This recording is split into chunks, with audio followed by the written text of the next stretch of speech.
अन्य समाचारों पर नजर करीशुं। महत्वपूर्ण समाचार सामे આવી રહ્યા છે તેના પર નજર કરી લઈએ તો થાન નગરપાલિકાની સામાન્ય ચૂંટણીને લઈ અને નેતાઓ હાલ પ્રચાર અને પ્રસારનો ધમધમાટ શરૂ કરી ચૂક્યા છે। 107 ઉમેદવાર થાન નગરપાલિકાની ચૂંટણી લડી રહ્યા છે।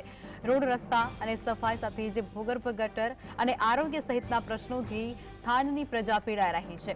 પ્રાથમિક સુવિધાઓ નહીં પરંતુ લોકો વડાપ્રધાન નરેન્દ્ર મોદીના નામથી મત આપશે તેવો ઉમેદવારોએ વિશ્વાસ પણ વ્યક્ત કર્યો છે।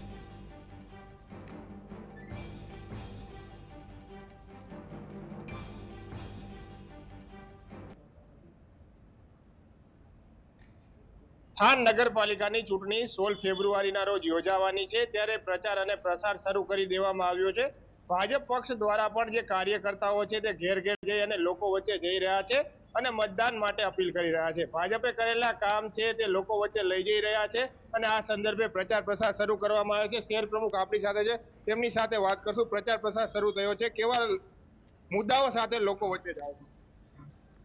મુદ્દાઓમાં તો વાત કરો તો એવું કે અમારી ભારતીય જનતા પાર્ટીની એવડી મોટી ફોજ અત્યારે થાન શહેરમાં ઊભી કરી દીધી છે અને ભારતીય જનતા પાર્ટીના એટલા બધા સારા રોડ રસ્તાથી કામ ચાલુ જે બાકી હશે એ પણ કરી દેશે। હું તમને એટલું કહી દઉં થાન શહેર પ્રમુખ તરીકે કે આગામી 16 ફેબ્રુઆરીએ મતદાન યોજાઈ રહ્યું છે, ત્યારે થાનની જનતા સર્વ સમાજ ભારતીય જનતા પાર્ટીની સાથે છે। હું આત્મવિશ્વાસથી કહું છું 28 બેઠક ભારતીય જનતા પાર્ટી જીતશે। મુદ્દાઓ જોઈને મત આપશે ભાજપના? આ છે નગરપાલિકાની ચૂંટણી। થાન નગરપાલિકાની ચૂંટણીમાં ભારતીય જનતા પાર્ટીનો છેલ્લા 1.5 વર્ષથી એડમિનિસ્ટર હતા, એટલે ચૂંટણી જાહેર થઈ છે તો ભારતીય જનતા પાર્ટીના રોડ રસ્તા સફાઈ લાઇટ વગેરે પ્રશ્નો લઈ અને આ શહેરમાં મત ફરી માગવાના છે। ગઈ વખતે પણ ભારતીય જનતા પાર્ટીની બોડી હતી અને આ વખતે પણ 28 ભાજપના જ કાર્યકર્તા જીતવાના છે।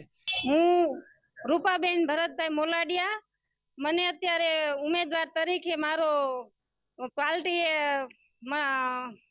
પરિચય લીધો છે અને મને ટિકિટ આપી છે। અત્યારે હું ફૂલ મહેનત કરીશ અને ભારતીય જનતા પાર્ટી મારી સાથે છે અને હું આગળ આવીશ અને બધાને સાથ દઈ અને કામ કરાવીશ અને બધી 28 ટિકિટ આવી જશે એવી મારી આશા છે।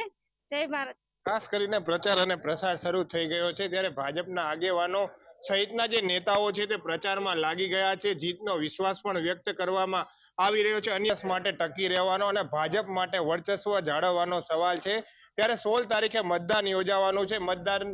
મતદાતાઓના આશીર્વાદ કઈ તરફ જશે તો પરિણામ પછી ખબર પડશે, પરંતુ હાલ પ્રચાર અને પ્રસારનો દોર થાનગઢ પંથકમાં શરૂ થઈ ગયો છે। Ajay Chauhan, GSTV news.